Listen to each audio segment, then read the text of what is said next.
como ustedes, por COVID-19 a nivel nacional. Quiero agregar un par de datos más de lo que van a encontrar todos los ciudadanos en el reporte de hoy. Como ustedes lo vieron el día de ayer, se modificó un poco la información que se estaba entregando. ¿En qué se ha modificado? Todos los ciudadanos van a poder mirar una curva con el número de personas contagiadas, pero se ha tomado una diferencia en el dato. Por ahora, hasta ayer, para ser exactos, se estaba registrando la cantidad de contagios y el número de positivos se incrementaba en el día en que este resultado se reportaba al Ministerio de Salud, a Dirección de Vigilancia Epidemiológica. Hoy se ha corregido ese dato con algo que es mucho más útil, poner la cifra en el día en el que empezaron los síntomas. De lo contrario, podríamos tener una distorsión en el dato porque va a aparecer un día de muchísimos resultados positivos, el día de la entrega de la prueba, y no tenemos la información de cómo se está comportando la pandemia si es que lo miramos solamente ahí. Hago esta advertencia porque hemos triplicado la capacidad de hacer pruebas en el país. En los últimos días hemos triplicado nuestra capacidad para tomar las pruebas y para hacer las pruebas, y esto quiere decir que vamos a tener cada vez más resultados. De los resultados represados de los últimos días, que ustedes también lo pueden ver en el cuadro, en la parte superior, bajo el título, está la cantidad de muestras que se han tomado. Se han tomado 15.000 muestras en el país, 15.526 muestras. El momento en el que esos resultados se procesen con mayor velocidad, que es lo que esperamos para las próximas horas, vamos a tener en una sola ocasión o en un solo día miles de resultados. Sería un error reportar esos resultados en ese día y no hacerlo según el día del contagio. Por eso, además, con esa información exacta, se está elaborando una curva sobre la evolución de los contagios que ustedes la pueden mirar en los reportes que estamos recibiendo cada día. Se hará un reporte diario, como lo cambiamos desde hace algunos días, para alcanzar a consolidar las cifras, porque todavía tenemos un retraso en el reporte nacional de cifras que ya están verificadas a nivel provincia o a nivel zonales de salud. Esperamos en los próximos días también tener un reporte nacional que ya consolide todos los datos de provincias y zonas. Estamos trabajando muy fuerte en ese tema que depende ya no solamente del personal del Ministerio de Salud, sino también de los otros organismos que alimentan esta base de datos y, por supuesto, de un trabajo administrativo que se está haciendo en cada hospital y en cada laboratorio. Ministra, recordemos que estas cadenas nacionales también sirven para despejar las preguntas e inquietudes que llegan al chat de la Secretaría General de Comunicación de la Presidencia, recordándole a la gente que los medios públicos sirven como intermediarios para facilitar el ejercicio periodístico. Vamos a proceder a leer algunas que tenemos en este momento. Edison Tanquino, de la Nueva TV, consulta. El alcalde de Quito, Jorge Yunda, ha planteado una extensión de la cuarentena hasta el 30 de abril. ¿Hay un pronunciamiento en torno a este pedido o ya se aplicará la semaforización por provincias? Y si es así, ¿cuáles son? Es una pregunta que también replica Jonathan Machado, de Diario El Primicias. Le agradezco mucho y le comento que le he pedido también a los colegas de la SECOM que me envíen directamente las preguntas. Hace unos pocos días alguien preguntaba por qué se filtran las preguntas o quién filtra las preguntas para hacerlas, y hoy he pedido que también me las trasladen a mí para poder abarcar todas las respuestas. ¿Qué va a pasar en los próximos días? En una semana más habremos cumplido los 2 periodos de aislamiento de 14 días cada uno. Por el tiempo de incubación del virus se recomiendan los aislamientos por 14 días. En el Ecuador ya la próxima semana vamos a cumplir 28 días con las medidas de aislamiento, estos 2 periodos que se recomiendan. A partir de ese momento el aislamiento se va a extender de manera rigurosa, como lo hemos vivido hasta el día de hoy, en muchas de las provincias, probablemente en un inicio en todas las provincias. Pero luego se valorará ciudad por ciudad, provincia por provincia, en qué lugares se pueden flexibilizar determinadas actividades. Para esto vamos a usar esto que hemos llamado un semáforo, para saber qué actividades se pueden o no se pueden retomar. Pero aprovecho para una aclaración que estoy haciendo mucho en estos días. De ninguna manera el término de las medidas de restricción significa que vamos a volver a la normalidad que teníamos en enero o a la forma en la que trabajábamos o nos movilizábamos o nos relacionábamos en febrero. Hay una nueva normalidad luego del COVID. todos cubiertos, todos tapados, con cubrebocas, con mascarillas, si es que estamos en lugares públicos o con más personas, pero también muchísimas medidas de restricción, de circulación, de movilidad, trabajo organizado en diferentes horarios, cuidados en el transporte público, muchísima limpieza y horarios también en los lugares de aglomeración, no espectáculos públicos, las clases no se van a reanudar todavía por un buen tiempo. Cuando inician las clases en el régimen Costa será sin asistencia directa, sino a distancia, modalidad virtual, pero quedándose en casa. Es decir, no miren esta fecha en abril, y yo me atrevo a decir incluso semanas después de eso, no miren como un retorno a lo que vivíamos en enero, sino como una nueva normalidad con unas nuevas reglas, paulatinamente, tomando en cuenta en dónde están la mayor parte de casos. En Quito y en Pichincha, lo más probable es que se amplíe el aislamiento porque se va convirtiendo poco a poco en la provincia con el número más grande de casos después de Guayas. Era de esperarse por la población que hay en Pichincha, pero hay que tener muy controlado la velocidad de contagio de la pandemia. Así que sí, en Quito y en Pichincha es muy probable que el aislamiento todavía se extienda durante algún tiempo luego de esa fecha.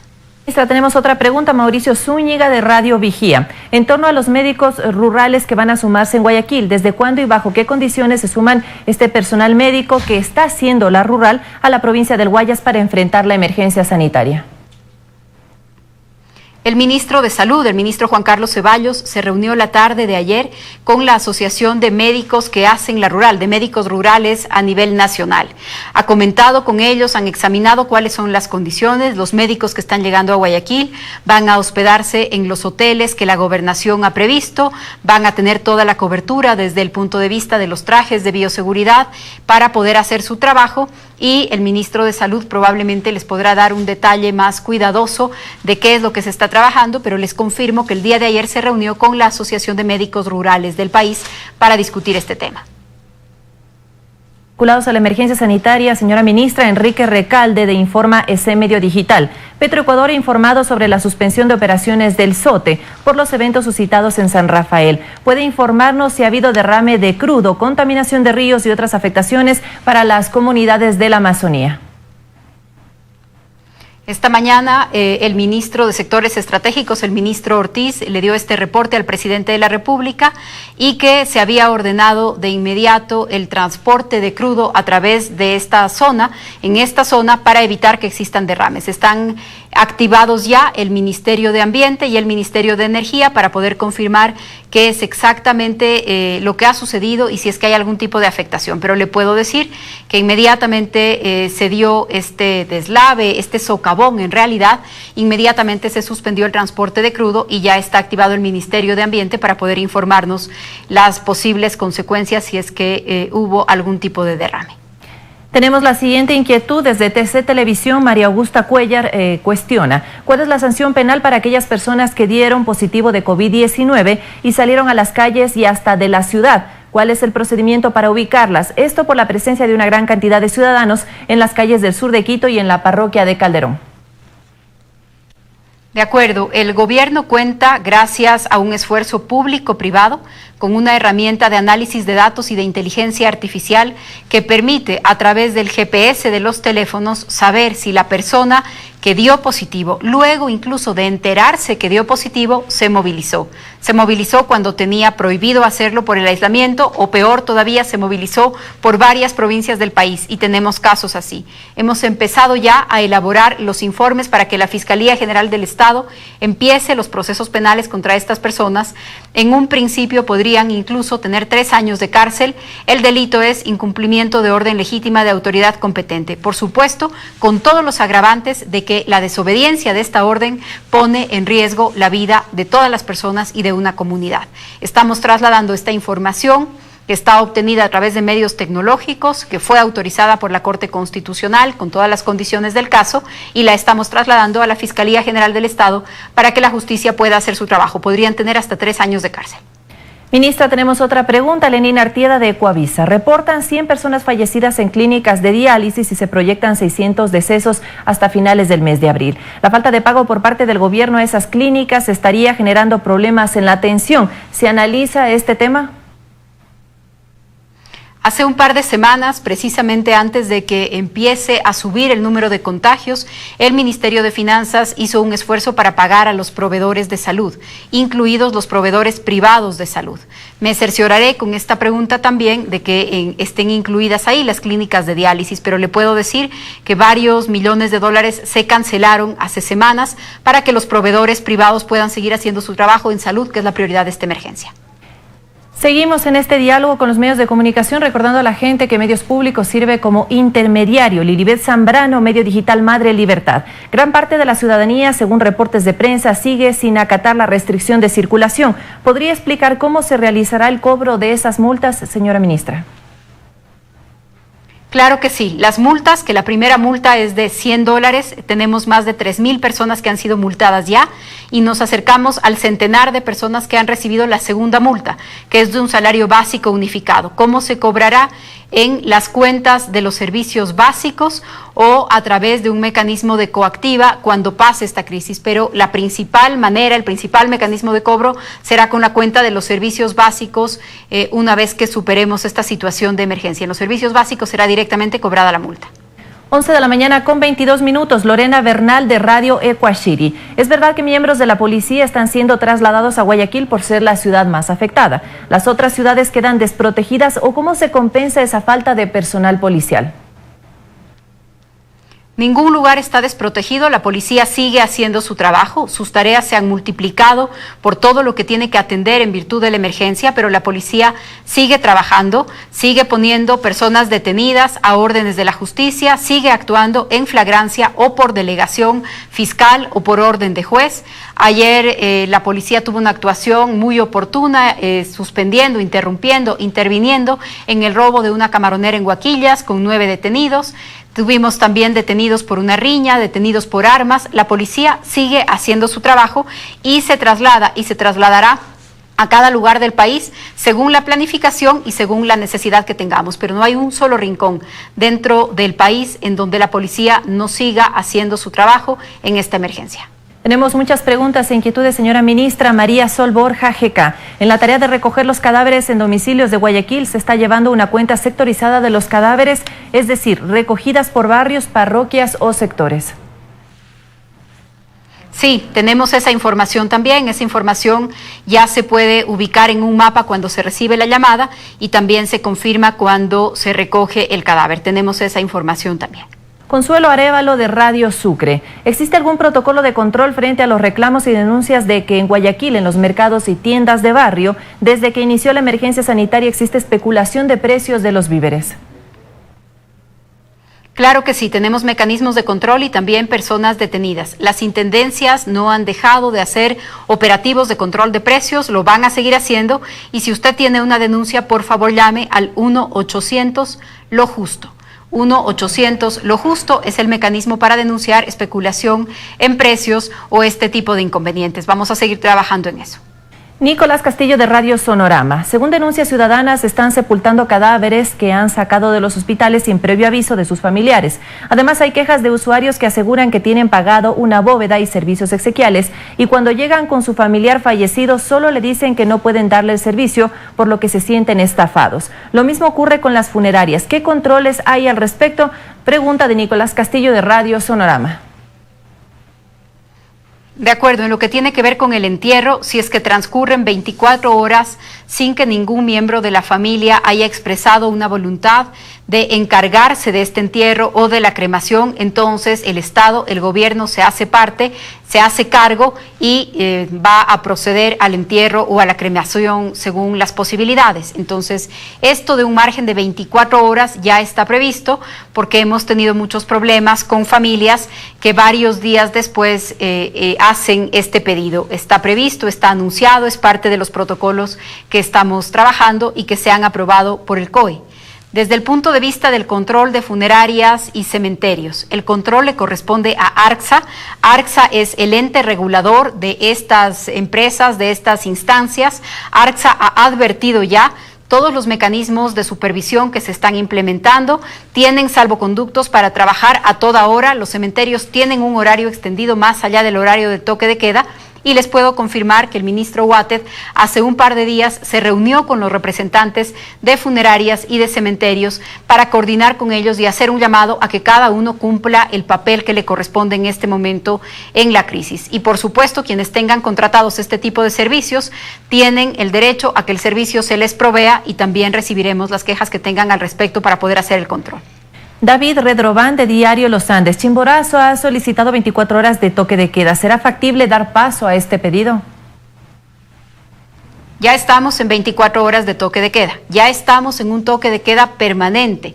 Sin embargo, unas horas al día se permite la salida de la población para las cosas básicas, para las cosas elementales, para adquirir comida, para proveerse de víveres, para el tema de alimentos, para hacer una gestión en el servicio financiero, para ir a un cajero electrónico. Estas cosas están permitidas de manera excepcional por unas horas al día, pero debemos comprender que estamos en una especie de prohibición general de salir de la casa. Sin embargo, se agrava porque se prohíbe abrir estos locales, ya están cerrados a cierta hora, a las 2 de la tarde, empezando en todo el país. Disminuir el número de horas no es algo que se descarte y en algún momento, si es que es necesario analizarlo, se analizará. Pero ustedes son conscientes que mientras menos horas se atienda en donde se compra víveres o en las farmacias o menos horas tiene la ciudadanía la posibilidad de ir a hacer un trámite urgente, entonces en esas horas se concentra más población.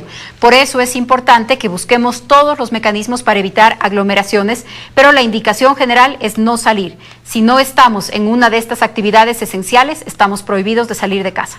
Joana Cañizares, Portal Tu Voz TV. Ayer Ecuavisa mostró la necesidad de oxígeno para sus familiares afectados por el coronavirus. En el reportaje se mostraban largas filas y desesperación porque no todos alcanzaban a comprar debido al toque de queda. ¿Qué está haciendo el gobierno para ayudar a estas personas que necesitan oxígeno? ¿Se ampliará el horario de las empresas que venden y recargan los tanques de este gas? Sí, empiezo por el final. Las empresas que prestan este servicio, que venden o que recargan los tanques de oxígeno, no tienen toque de queda, ni siquiera necesitan salvoconducto, así como todos los demás que están en el sector salud, medicinas, insumos, reactivos, tienen plena libertad para funcionar. Esta es la prioridad en la crisis. También el Ministerio de Industrias está trabajando para poder producir más y a mejor precio este insumo que se necesita para la crisis. El ministro Ontaneda se los va a comentar a lo largo del día personalmente, pero aprovecho para decir que la industria ecuatoriana está multiplicando su capacidad para ofrecer este producto y también multiplicando sus capacidades para producir y poner en el mercado mascarillas, cubrebocas y estos elementos que son ya obligatorios con el paso de los días gracias al trabajo de cada municipio. Avanzamos, señora ministra. David Lema, Periodismo Ecuador, consulta: ¿cuándo regresará la policía al Cantón Baños o ya regresó? Y se suma esta pregunta a la de Miguel García, de Radio La Voz, del Santuario de Baños. ¿Qué disposiciones tiene la Policía Nacional para este cantón? La Policía Nacional nunca ha dejado de estar en ningún rincón del país y en Baños tampoco. Cuando el alcalde Silva le dijo a la policía que no era bienvenida al cantón, la policía permaneció no solamente atendiendo Baños, sino también las entradas, los accesos. Hemos respondido a las llamadas de emergencia que se han dado en estos días y, por supuesto, también haciendo patrullaje en la ciudad y en la provincia. Ustedes recordarán que junto con un grupo de ciudadanos, incluso incumpliendo y respetando el toque de queda, el alcalde impidió el acceso de la policía a su propia escuela de formación. Pues no estamos usando la escuela de formación, que es un lugar de concentración de la Policía Nacional, y estamos analizando su salida del Cantón Baños para las próximas semanas. Esa es la diferencia y, por supuesto, es la reacción frente al anuncio de la alcaldía de que la policía no era bienvenida. Más allá de eso, la policía no puede dejar de hacer su trabajo y no ha dejado de hacerlo. Hemos estado presentes y vamos a seguir presentes. José Olmos, Diario El Universo. Se profundizará el toque de queda en Guayaquil, pues hay zonas donde no se respetan las restricciones y el peligro de contagio se multiplica. Hay un plan propuesto por el municipio de sectorizar el aislamiento. ¿Es conveniente eso? Sí, el plan de sectorizar el aislamiento es conveniente, es recomendado, se puede hacer y es precisamente el semáforo del que hemos hablado.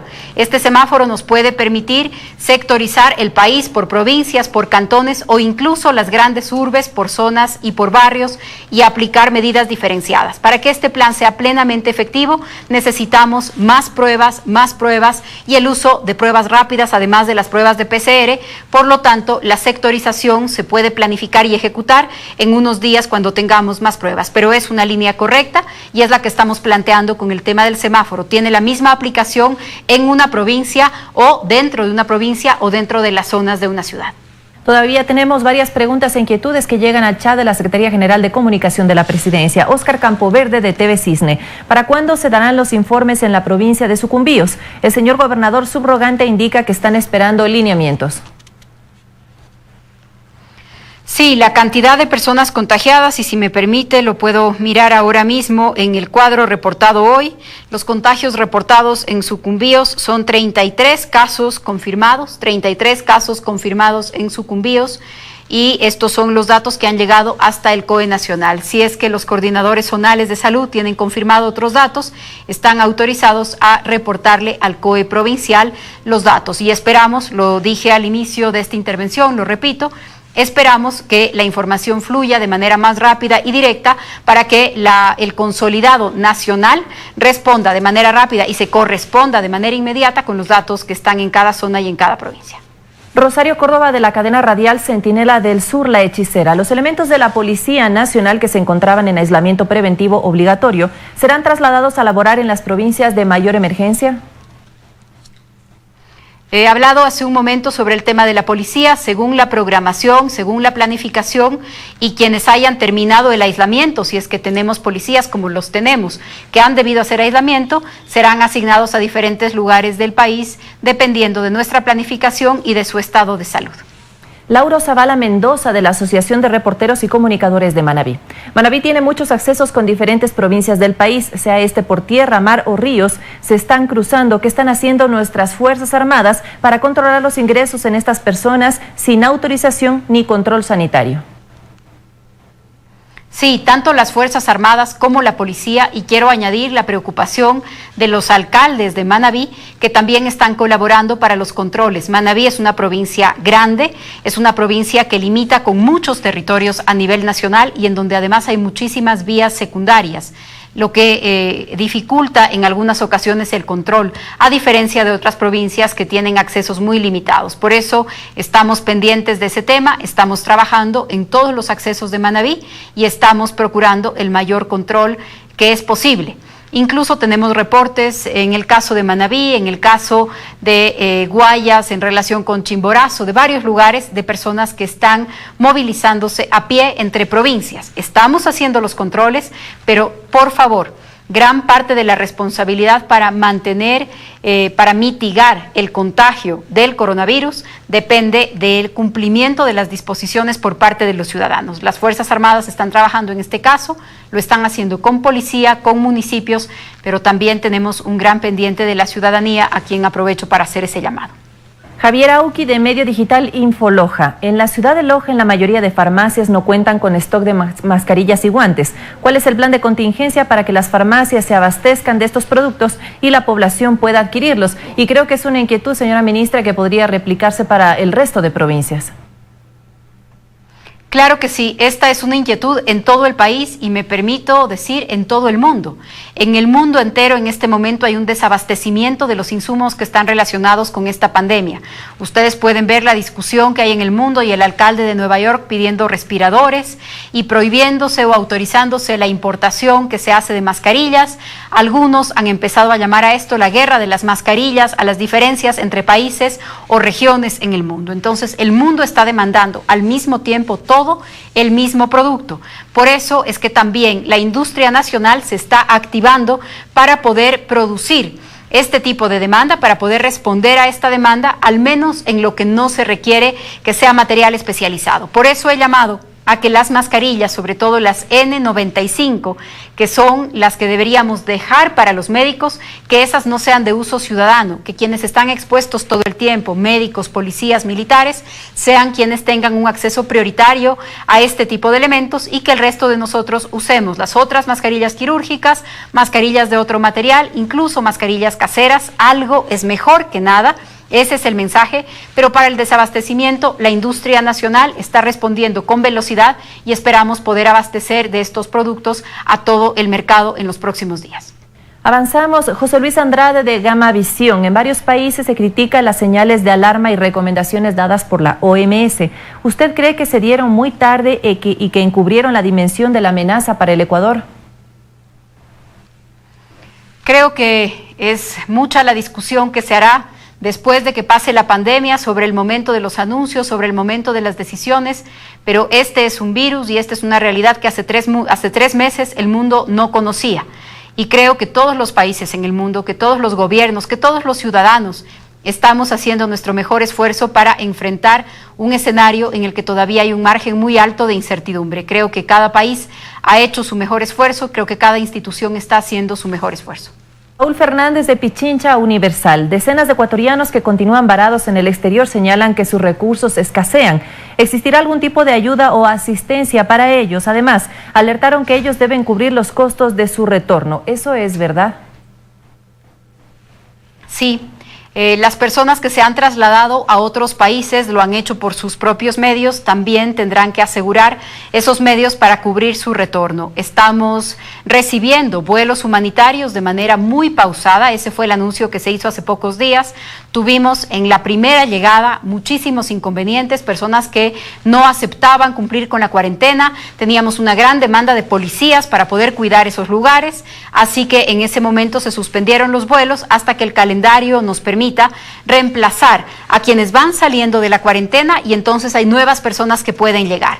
Esta semana tenemos ya viajeros que abandonan el aislamiento preventivo obligatorio y entonces se han recibido y se han autorizado nuevos viajes. Lo haremos poco a poco hasta cubrir a todos los ecuatorianos que se encuentran fuera y que quieren regresar, pero no serviría de nada el tener aislado a todo el país si de pronto, sin ningún control, sin cuarentena, sin pruebas, sin aislamiento, permitimos la llegada de miles de personas que no han estado sometidos al mismo proceso de cuidado de salud. Por eso tendrá que hacerse de manera cuidadosa, escalonada, paulatina, como lo hemos estado haciendo y lo vamos a seguir haciendo.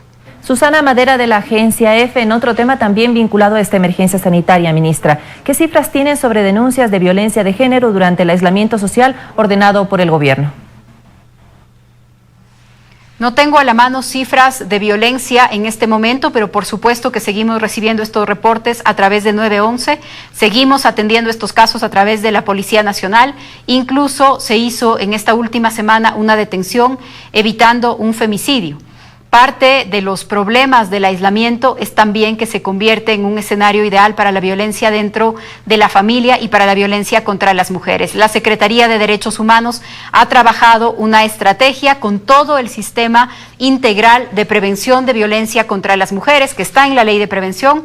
Con todos los organismos que son parte del sistema hay una serie de mensajes, hay una estrategia de prevención, hay un protocolo de auxilio y también hay una línea en el 171 que está dirigida específicamente a salud mental, en donde podemos recibir las llamadas y dar auxilio con psicólogos de 17 universidades del país. Más o menos 800 psicólogos de 17 universidades del país están atendiendo esta dimensión también de salud, que es una de las consecuencias del encierro.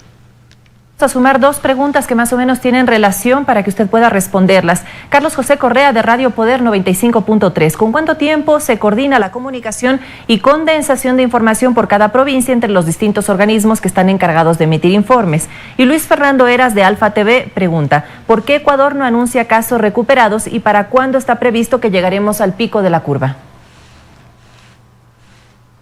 De acuerdo, son varias preguntas. ¿En qué momento se consolidan las cifras? Todo el día el ministerio, los hospitales, el IES, los laboratorios pueden ingresar sus cifras y hacemos diferentes cortes. El problema que tenemos es cuando no hay personal suficiente para el ingreso de todos estos datos en cada rincón del país. No hay un momento establecido o una hora establecida de la transmisión. El problema no está en la transmisión, cuanto en cargar esas cifras en cada uno de los sistemas. Como ustedes saben, en cada uno de los hospitales, de los dispensarios de salud, hay muchísima sobrecarga de trabajo. También tenemos ausentismo de trabajadores administrativos. Estamos mejorando todos estos mecanismos y también trabajando para una plataforma que permita que muchas de estas cosas se puedan hacer de manera automática. Entonces, más que un problema de horas, es un problema de capacidad, de velocidad, de carga de la información para que luego se puedan hacer los cortes desde el informe nacional. La otra pregunta tenía que ver con por qué no se informan los recuperados, decía. Esta es una pregunta importante y estamos haciendo un gran esfuerzo para eso. Tenemos ya el dato de altas hospitalarias, pero en las próximas horas, máximo el día de mañana, vamos a poder darles el dato de las personas que ya han abandonado el aislamiento preventivo obligatorio, ya sea porque vinieron de viaje, porque hacían parte de un cerco epidemiológico, o mejor todavía, de los casos positivos que estaban tratándose en casa, que estaban cuidándose con supervisión domiciliaria y que se ha terminado ya el tiempo de contagio. El tema es que para el estricto registro de este boletín se requieren pruebas para confirmar que ya no está la presencia del virus, pruebas para confirmar y que también toman un tiempo que estas pruebas se realicen, pero por el transcurso de los días, por el paso de los días de incubación, por el paso de los días del aislamiento y la desaparición de los síntomas, tenemos ya miles de personas recuperadas o que han salido de aislamiento, que es un dato que vamos a incorporar muy pronto. Mientras no se dan los días, el plazo necesario para que esto se vaya cumpliendo, también los números son más bajos, pero por la fecha en la que estamos, por la cantidad de semanas que han transcurrido desde la expansión más fuerte de la pandemia, sobre todo en Guayas, entonces ya podremos ofrecer estos datos muy pronto. La otra pregunta que usted incluyó es en qué momento estaremos en el pico o en la parte más alta de la curva. Depende de nosotros, pero también depende de cada zona. Como podemos ver en los mapas, hay provincias en donde probablemente ya se ha alcanzado esa parte más alta y hay provincias en donde todavía los contagios no han empezado. Por eso nadie puede confiarse, no podemos tener una sensación de falsa confianza o de que ya pasó la parte más alta. Siempre podemos tener nuevos casos de contagios, nuevas olas en este tema, así que por favor, más allá de las cifras, más allá de los gráficos, todos debemos extremar los cuidados porque estamos todavía en la mitad de la escalada de contagios a nivel nacional, con diferencias entre provincias, pero en un momento muy sensible en el que debemos tomar todas las precauciones. Siguen llegando las preguntas e inquietudes de los diferentes medios de comunicación. Jan Cano de Criterios. La medición de las cifras cambió ayer, ahora es por el inicio de los síntomas. ¿Quién y dónde fue el caso que ha sido reportado el 15 de febrero, según las cifras ofrecidas ayer? No tengo idea de una pregunta tan específica, pero puedo averiguarlo y confirmarlo con el Ministerio de Salud. Verónica Landeta de Canal 1, ¿qué gestión se realiza con los ecuatorianos que se quedaron en el extranjero? Esto ya habíamos precisado, pero por favor, para atender todas las preguntas e inquietudes, explicar un poco sobre la coordinación que se hace entre las diferentes instituciones, señora ministra. Repito, cada consulado, cada embajada está registrando a las personas que desean volver y cuál es su situación, porque se dará prioridad a las personas por su edad, a las personas por una situación que les ponga en una condición de vulnerabilidad, a los estudiantes, a los menores no acompañados, que ya la mayoría han regresado. Entonces, cada consulado está registrando esta información para poder hacer el retorno pausado, progresivo y también con las prioridades que se han señalado. Ramiro Cueva de Ecotel TV desde Loja, el coordinador de salud de la zona 7 renunció. ¿Cuándo se nombrará al nuevo? Enseguida será reemplazado cualquier persona que renuncie a su cargo, sobre todo en el tema de salud. Espero que sea reemplazado en unas horas. Vilatuña de Radio Vigía, la voz de la Policía Nacional. ¿Cuál es el objetivo que grupos tácticos de la Policía Nacional se encuentren ya en Guayaquil? ¿Cuál es la labor que van a realizar? Grupos tácticos de la policía se encuentran en todo el país y en la ciudad de Guayaquil y en Guayas, así como también en otras provincias en donde hemos tenido algunas alertas sobre alteraciones de orden público. Con más razón, estos grupos también se han desplazado. Lo que están es de manera preventiva para prepararse para posibles alteraciones del orden público que afortunadamente no se han dado y que esperamos que no se den. Ministra, ya para finalizar, una pregunta de Luis Viteri Acosta que me parece importante, sobre todo para las recomendaciones finales en esta cadena nacional. Él es de Radio La Premier. ¿Puede hacer la gente su propia mascarilla? Esto ligado un poco a la obligación de que todas las personas en el territorio nacional tienen que utilizar este implemento de seguridad. Sí, cualquier mascarilla es mejor que nada. Cualquier cobertura es mejor que nada. Incluso mascarillas caseras son mejores que salir descubiertos. Para no contagiar y para no contagiarme, lo que tenemos que hacer es cubrirnos la nariz y la boca. Cualquier cosa, cualquier mascarilla es ideal frente a la opción de no llevarla. Luego, según su material, hay algunas que brindan mejor cobertura que otras. Como les he dicho, creo que la industria nacional rápidamente nos va a abastecer de una gran variedad. Dejemos las que son especializadas para los médicos, paramédicos y aquellas profesiones que están con una exposición permanente, y el resto de nosotros llevemos las mascarillas, aunque sea caseras, aunque sea una cobertura, aunque sea un pañuelo. Todo es mejor que no llevar nada, todo es mejor que estar descubiertos, y esa es una manera para controlar los contagios. 11 de la mañana con 46 minutos. Gracias, señora ministra María Paula Romo. Si me permite, claro que sí. Si me permite, perdón la interrupción, pero simplemente como he pedido que me envíen también las preguntas, veo un par que se me han quedado por contestar, permítame responderlas. Diego Casar de la Barra Espaciadora dice, se anuncia a diario detenciones. ¿Cómo están los niveles de hacinamiento en el sistema carcelario nacional? Nuestro sistema penitenciario es un sistema que ya está por encima de su capacidad instalada, ya lo estaba incluso antes de la crisis. Por eso, muchas de las medidas en este momento que se están tomando son medidas no privativas de libertad, pero se están iniciando los procesos. En todos los casos y en todas las detenciones, las personas son puestas a órdenes de jueces. Esto es muy importante. La justicia en el país no ha dejado de funcionar. Desde que empezó la emergencia, tenemos funcionando juzgados penales, juzgados de violencia, juzgados de flagrancia, y todas las garantías del debido proceso están vigentes para cualquier ciudadano en el país. Ya sea que la policía realice una detención en flagrancia a través de un acto urgente o por orden de un juez, lo que inmediatamente sucede es que la persona detenida es puesta a órdenes de la justicia, que decide si es que le da una medida privativa de libertad o si es que le da una medida no privativa. Se están privilegiando las no privativas, y por eso también se crearon las multas, para evitar que esto se convierta en un nuevo mecanismo o en un nuevo riesgo de contagio por la aglomeración.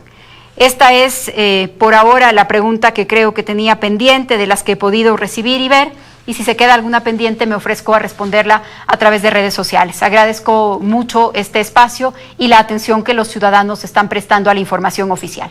Gracias, ministra. Hemos tratado de ampliar esta cadena nacional para incluir todas las preguntas e inquietudes de los diferentes medios de comunicación que llegan al chat de la Secretaría General de Comunicación de la Presidencia. Nosotros vamos a finalizar esta cadena nacional recordándole que en nuestro país existen 4.450 casos confirmados de COVID-19. Por eso es muy importante que usted permanezca en su domicilio, cumpliendo las disposiciones que, como lo dijimos al inicio de este espacio, están vigentes para todo el territorio nacional. Gracias por su atención. Nos conectaremos en unos próximos minutos, en las próximas horas, para brindarle a usted la información que necesita. Medios públicos